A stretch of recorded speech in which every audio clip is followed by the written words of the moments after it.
ગુજરાત 18 લાઈવમાં આપનું સ્વાગત છે। અશાંત ધારાના મુદ્દા અંગે ભાયલી અવેરનેસ ગ્રુપના રાકેશભાઈ પટેલ સાથે વાતચીતમાં અનેક ક્લાસ 1 અધિકારીઓ પર પ્રહાર, સીએમ ડેપ્યુટી સીએમ સુધી રજૂઆત, અનેક ક્લાસ 1 અધિકારીઓ કાયદાના સકંજામાં આવી શકે છે। દર્શક મિત્રો, છેલ્લા કેટલાય સમયથી વડોદરા શહેરમાં અશાંત ધારાનો મુદ્દો ઉઠ્યો છે, જે મુદ્દાએ ઘણી બધી જગ્યાએ હલચલ મચાવી દીધી છે। ત્યારે આજે આપણે આવી પહોંચ્યા છે અહીંયા અશાંત ધારાના અગ્રણી અને ભાયલી અવેરનેસ ગ્રુપના એક સભ્ય છે રાકેશભાઈ પટેલ આપણી સાથે છે। તેમની સાથે સીધી વાત કરીશું। રાકેશભાઈ, છેલ્લા કેટલાય સમયથી અશાંત ધારાનો એક મુદ્દો ઉઠ્યો છે, શું છે અશાંત ધારાનો મુદ્દો? અમારા દર્શકોને જરા જણાવશો। જય શ્રી કૃષ્ણ। તમારો ખૂબ ખૂબ આભાર કે તમે અત્યારે આ મુદ્દો બી હાઇલાઇટ પર લીધો છે। અત્યારે આમ જોવા જઈએ ને તો મહાનગર સેવા પાલિકાનું સ્થાનિક સ્વરાજ્યની ચૂંટણીનો અત્યારે વિષય છે, છતાં પણ ખાલી ભાયલી ટીપી 10-11ની વાત તો છોડી દઈએ, પણ આખા બરોડા અને હવે તો ગુજરાતની અંદર આખો અશાંત ધારાનો મુદ્દો જે છે એ ચર્ચાનો વિષય બની ગયો છે। મને યાદ છે જ્યાં સુધી અમે લોકોએ 2018માં બરોડામાં સેલિબ્રિટી હાઈ પ્રોફાઇલ ગીતા ગોરડિયાના કેસથી લઈને અમે લોકોએ જે ઝુંબેશ ઉઠાવી હતી, એની અંદર અમારા એક્સ ધારાસભ્ય સીમાબેન મોહિલે સાથે અમે અવારનવાર ગાંધીનગર બી ગયા હતા આવા મુદ્દાને લઈને। અને 2018થી લઈ અને 2020 સુધીની અંદર અમે લોકોએ જે જર્ની સફર કરી છે એની અંદર અમે લોકો અશાંત ધારા એટલે કે ડિસ્ટર્બ એક્ટ 1991ના દરેક સેક્શનના મુદ્દા ડાયજેસ્ટ કરી ચૂક્યા છે। હા હેતલભાઈ, એક મિનિટ, જે તમે જે કહી રહ્યા છો રાકેશભાઈ, જે તમે કહી રહ્યા છો કે અશાંત ધારાનો મુદ્દો એક્સ એમએલએ હતા સીમાબેન મોહિલે, તેઓની સાથે જઈને આપણે રજૂઆત કરી હતી, તો તેનું શું પરિણામ આવ્યું હતું? પરિણામ એવું છે કે અમે લોકો બધા પ્રોટોકોલ બધા મેન્ટેન કરેલા હતા, અને છેલ્લે જ્યારે અમને ખબર પડી કે જ્યારે સીએમને આવેદન આપ્યું હતું અને જે કન્સર્ન ડિપાર્ટમેન્ટના આપણા રેવન્યુ ડિપાર્ટમેન્ટના મંત્રી કૌશિક પટેલ અને પ્રદીપસિંહ જાડેજા જ્યારે આ મુદ્દો અમે એસ્કેલેટ કરી દીધો હતો, ત્યાં આગળ ખબર પડી કે આ કાયદો ખરેખર છે એ એકચ્યુઅલી પેપર ઉપર જ હતો, બિલ હતું, હજી સુધી એક્ઝિક્યુટ થયું જ નહોતું। અને એ વખતે અમે લોકોએ પ્રદીપસિંહ જાડેજા, સીમાબેન મોહિલે, હું પોતે માયસેલ્ફ, અને જે કાયદા જે બને છે એને જ્યારે ગેઝેટમાં એક્ઝિક્યુટ કરવાનું કામ જે કરે છે એ આપણા એટોર્ની જનરલ હોય છે, ત્રિવેદી સાહેબ। અમારી 5 જણની કોન્ફિડન્શિયલ મિટિંગ થઈ હતી આ મુદ્દા ઉપર। અમે લોકો બહુ ડિબેટ કરી હતું, કારણ કે 2018થી લઈ અને 2020 સુધીમાં જે આ નંબર ઓફ કેસીસ અમારી પાસે આવ્યા હતા, તો હવે કાયદાનું ઇમ્પ્લિમેન્ટ કેવી રીતના કરવું એના માટે અમે લોકોએ એટોર્ની જનરલે કીધું કે આ મુદ્દો ગુજરાતમાં જો કોઈ કોમી રમખાણનું સ્વરૂપ ધારણ કરી દે, એ લેવલ ઉપર આવે તો જ આ બિલ છે એ કાયદામાં એક્ઝિક્યુટ થાય। એટલે અમે લોકોએ શું કર્યું કે આખા ગુજરાત, બરોડા તો છોડો, બરોડાની ગુજરાતની અંદર અમે લોકોએ 5 લાખ એપ્લિકેશન્સ તૈયાર કરી હતી। દરેક સોસાયટી મેં આવરી લીધી હતી, પેપર વર્ક કમ્પ્લીટ થયું। એ 5 લાખ એપ્લિકેશનના બેઝ ઉપર પ્રદીપસિંહ જાડેજાના પીએ અને અમે લોકો દિલ્હી જઈ અને ગવર્નરની સાઇન કરાવી, અને 2020માં આ કાયદો અમે લોકો ગેઝેટમાં એક્ઝિક્યુટ કરાયું। એ કાયદો આવી ગયા પછી એક એસઆઈટીની રચના કરવામાં આવી હતી કે ભાઈ આ કાયદો તો આવી ગયો છે, પણ એની અંદર બી લૂપહોલ્સ ના આવે એની માટે ફરીથી અમારી આ 5 મેમ્બરો સાથે, એટલે સીમાબેન મોહિલે છે, એટોર્ની જનરલ છે, કૌશિક પટેલ હતા, પ્રદીપસિંહ જાડેજા હતા, આ બધાની હાજરીમાં અમે લોકોએ એક એસઆઈટીની રચના કરવામાં આવેલી, અને એ ન્યૂ એમેન્ડમેન્ટ એ વખતે એક્ઝિક્યુટ થઈ ગયું હતું। આ જે કાયદો જે અશાંત ધારાનો છે એ 5 વર્ષ માટે મર્યાદિત સમય માટે એને ધારણ કરવામાં આવે છે। અત્યારે જી રાકેશભાઈ, ભાયલી 3 અને 4માં તો અશાંત ધારો લાગુ થઈ ગયો છે એવી માહિતી છે, તો આ બાબતે શું કહેશો? આમાં સાહેબ એવું છે કે 2020માં મેં કીધું એમ કે 2018થી 2020ની જર્ની અમારી અશાંત ધારો લાવવા માટેની એક ટોપ લેવલ સુધી હતી। કાયદો તો આવી ગયો, એસઆઈટીની રચના પણ થઈ ગઈ હતી, પણ જ્યારે એની અંદર આ અમારા જે ગ્રામ્ય વિસ્તારો જે હતા, ભાયલી હતું, સેવાસી હતું, બિલ હતું, આ બધા ગ્રામ્ય વિસ્તારોને બી શહેરમાં સમાવેશ કરવો બહુ જરૂરી હતો। તો એ વખતે અમે લોકોએ બી પ્રોટોકોલ મેન્ટેન કરી અને શહેર પ્રમુખથી લઈ અને પ્રદેશ પ્રમુખથી લઈને ટોપ સુધી એ બી સીમાબેન મોહિલેના લેટર હેડ ઉપર જ, એમના નેતૃત્વ હેઠળ જ અમે લોકોએ બી આને આવરી લેવા માટેના પ્રયત્નો કર્યા હતા। પણ કોઈક કારણસર આ બધા વિસ્તારો જે છે એ વિસ્તારો અશાંત ધારામાં સમાવેશ થયા નહોતા। એટલે ત્યાર પછી એવું થયું કે અમે લોકોએ જે પ્રોટોકોલ મેન્ટેન કર્યા હતા એમાં કોઈક અંશે કોઈકનો ઈગો હર્ટ થયો હોય, ગમે તે બન્યું હતું। તમે જોયું બી હશે કે વિધાનસભાના ઇલેક્શન પહેલાં વાસના અને બાયરીની અંદર નોટાનું શસ્ત્ર મેં ઉઠાવ્યું હતું। અમે લોકો પ્રો હિન્દુવાદી છીએ, પ્રો મોદી છીએ, મોદીજીને જ વોટ આપીએ છીએ, છતાં પણ કોઈકનો ઈગો હર્ટ થયો હશે અને આ વસ્તુને આંખ આડા કાન કરવામાં આવ્યા હતા. એટલે અમે લોકોએ કીધું કે ભાઈ જો આપણા વિસ્તારની અંદર જ આપણું જો કામ થતું ના હોય, આપણે એક હિન્દુત્વ થઈ અને સેવા માટે કામ કરી રહ્યા હોય તો પટેલ ભાયલી ગામ આખું પટેલોનું ગામ છે પહેલી વસ્તુ, તો એને બી અશાંતતામાં સમાવેશ કરવો જ પડશે. એટલે વિધાનસભાના ઇલેક્શન પહેલાં આ મુદ્દો મેં ઉઠાવ્યો હતો કે જો તમે આ મુદ્દાને આવરી લેવામાં નહીં આવે, કારણ કે જે કોર્પોરેટરો છે એમને એમની લીટી લાંબી કરવા માટે આ મુદ્દો શૈલેષ વોટા સાહેબ સુધી પહોંચાડ્યો જ નહોતો. જ્યારે એમને અમારી મિટિંગ થઈ ગઈ ત્યારે એમને કીધું કે પટેલ કેમ આવું કેમ થયું છે, તો એમને કમિટમેન્ટ આપ્યું કે પટેલ કે ચિંતા ના કરો કે હું બાયરીમાં જીતું કે હારું પણ અસંધારા લાવવા માટેના પ્રયત્નો મારા અગ્રણીય હશે. અને એ વસ્તુને ધ્યાનમાં રાખી અને જ્યારે સ્મૃતિ ઈરાની બાયલીની અંદર કેમ્પેનિંગ માટે આવ્યા હતા ત્યારે ફરીથી એમને રિપીટ કરી દીધું કે પટેલ તમે કહો એ હું બોલું.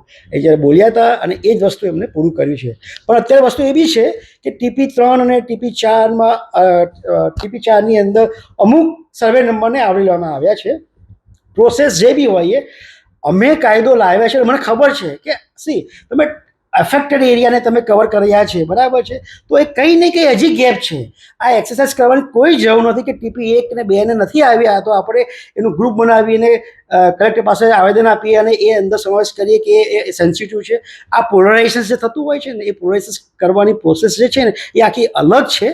આપણે જે કરી રહ્યા છીએ કે હમણાં આ આવ્યું છે પછી સેકન્ડ ફેઝમાં આ વસ્તુ લઈશું, એ એમના રીતે એફોર્ટ નાખી રહ્યા છે. અમે અપ્રિશિએટ બી કરીએ છીએ, વસ્તુ બરાબર છે. પણ આ મુદ્દાને ધ્યાનમાં રાખી અને પ્રોસેસ થોડો બહુ સિમ્પલ છે, આ વેમાં જવાની આપણે જરૂર નથી.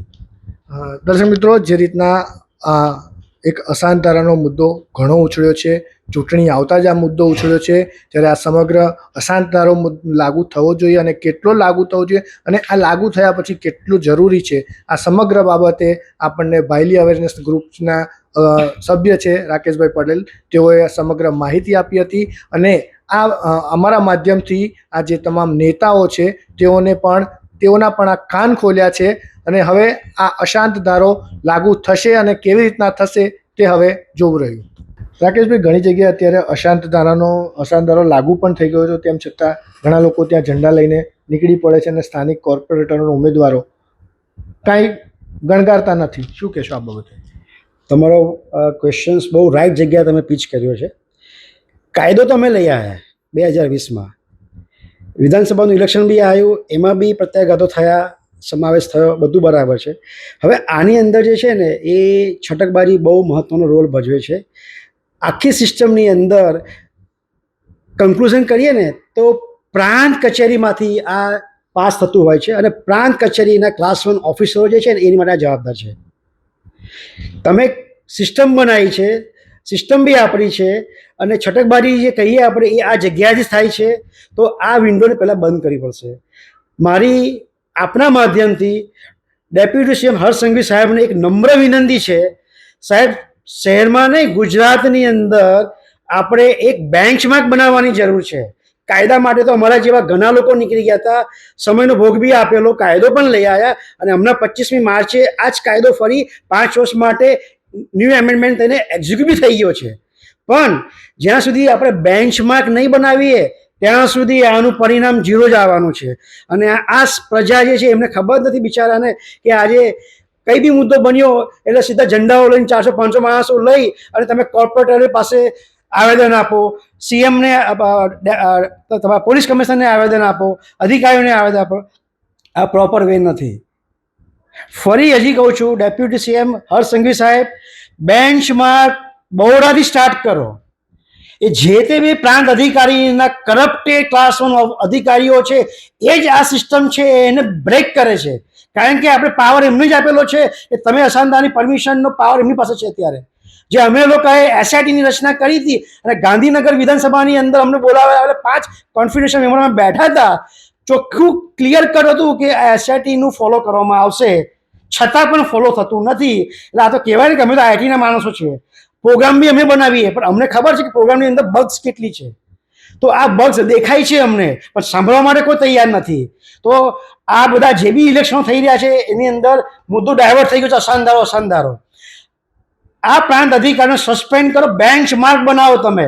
અને બીજું, હાઈકોર્ટમાં જે ચેલેન્જ આવે છે ને એની માટે મારે 4 દિવસ પહેલાં સાંસદ સાથે બી મારે કલાક મિટિંગ થઈ ગઈ છે. અધ્યક્ષ સાથે બી મારી મિટિંગ થઈ છે અને આપણા ધારાસભ્યશ્રી સાથે પણ અમે મિટિંગ કરી છે. અમે 3ના સંકલનથી નક્કી એવું કર્યું છે સાહેબ, ઇલેક્શનનો મુદ્દો બાજુ પર રહી ગયો છે, તમે ખાલી આ એક બેન્ચમાર્ક મૂકી દો. બાયલી ટીપી 1 થી 5 તો બાજુ પર, હું તો બાયલી નહીં, બાયલી ગામ અને આજુબાજુના ગ્રામ્ય વિસ્તારો, હિન્દુ બહુમતી ધરાવતા વિસ્તારોનો બી આપણે સમાવેશ કરવા માટે કોઈ ક્લસ્ટર બનાવવાની જરૂર નથી. પોલરાઇઝેશન કેવી રીતના થાય છે, શું થાય છે, એ એસઆઈટીની રચના પ્રોપર થઈ ગયેલી છે. અધિકારી તમને ગુમરાહ કરે છે કે તમે એફેક્ટેડ એરિયાને કન્સિડર કરો, કોઈ સિસ્ટમની જરૂર નથી, બધું પોસિબલ છે. તમને એક જ રિક્વેસ્ટ છે સાહેબ, બેન્ચમાર્ક બનાવો.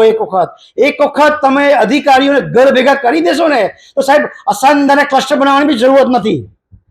અને જે હાઈકોર્ટ ચેલેન્જ કરે છે એની માટે અમારા શૈલેષ સોટ્ટા સાંસદ સાથે બી મિટિંગ થઈ ગઈ છે, પ્રકાશ સોની સાથે બી મિટિંગ થઈ ગઈ છે. તો ગાંધીનગરમાં અમારી મિટિંગ, ઇલેક્શન પછી મિટિંગનું આયોજન થઈ ગયું છે. કેવી રીતના ફાઇટ કરવી છે અને કેવી રીતના આ મુદ્દાને જડમાંથી મુક્ત કરી દેવો છે એની માટેની મિટિંગનું આયોજન થઈ ગયું છે. જે રીતના અશાંત ધારાનો મુદ્દો હતો જે ઘણા સમયથી ઉછળ્યો છે અને ઘણી જગ્યાએ અશાંત ધારો લાગુ થઈ પણ ગયો છે, તેમ છતાં તેની જે યોગ્ય રીતે તેનું જો પાલન થવું જોઈએ તે નથી થઈ રહ્યું. તેને લઈને બાયલી અવેરનેસ ગ્રુપના સભ્ય છે રાકેશભાઈ પટેલ, તેઓએ હર્ષભાઈ સંઘવી, ભૂપેન્દ્રભાઈ પટેલ અને અહીંયાના જય શહેર અધ્યક્ષ છે જયપ્રકાશ સોની, સાંસદ હેમાંગ જોશીને પણ રજૂઆત કરી છે. અને આ મુદ્દે હર્ષભાઈ સંઘવી અને આપણા સીએમ જે છે ભૂપેન્દ્રભાઈ પટેલ, તેઓની સાથે પણ મુલાકાત કરીને આ મુદ્દે એક રજૂઆત કરવાના છે. હવે આ રજૂઆત ઇલેક્શન ચૂંટણીને પત્યા પછી આ મુદ્દે રજૂઆત થશે અને આ રજૂઆત શું રંગ લાવશે અને આ રાકેશભાઈ પટેલ જે બાયલી અવેરનેસ ગ્રુપના સભ્ય છે અને તેમની ટીમની આ મહેનત શું રંગ લાવશે તે જોવું રહ્યું.